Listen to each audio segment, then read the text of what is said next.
Good luck and congratulations. Yung hindi man tumapit sa top 3 karong gabi na, I know that the Purok you represented this evening are so much proud of your performance. And thank you so much for joining this year's Miss Pride ng New Bacayon 2024. Ay, black. Alright, ladies and gentlemen, in no particular order, these are now the top 3 finalists from this year's Miss Pride 2024. Beginning with candidate number Sino? Your journey will continue tonight. 5. Candidate number 1. 7. candidate number 5.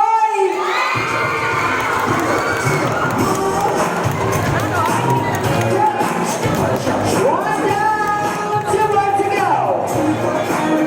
And the next spot belongs to candidate number 7. Ayan, shout out guys sa mga LGBT members na naadali karon, and thank you so much for celebrating with us and this year's Pride Month here at Barangay New Bacayon. Maraming salamat po.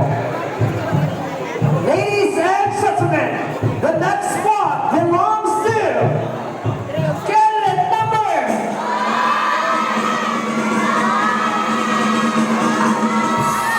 candidate number 1.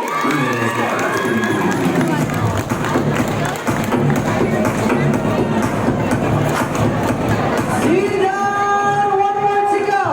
And we still have 5 remaining ladies. And this ladies, I guess, hoping to be part of our top 3 finalists. So, sino sa tingin niyo ang mawawala for our top 3 finalists tonight? Sino? Isiko!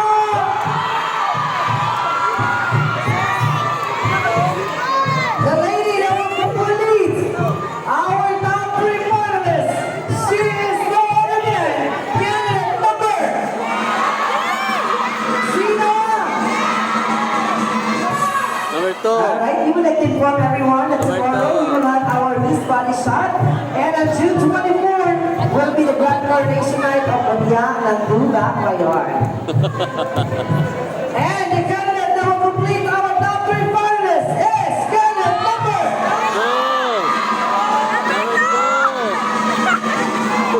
2. Sa aking announcement, nag-gamit si candidate number 2. Number 2. Isa na lang, dapat puruhan. Sabi ko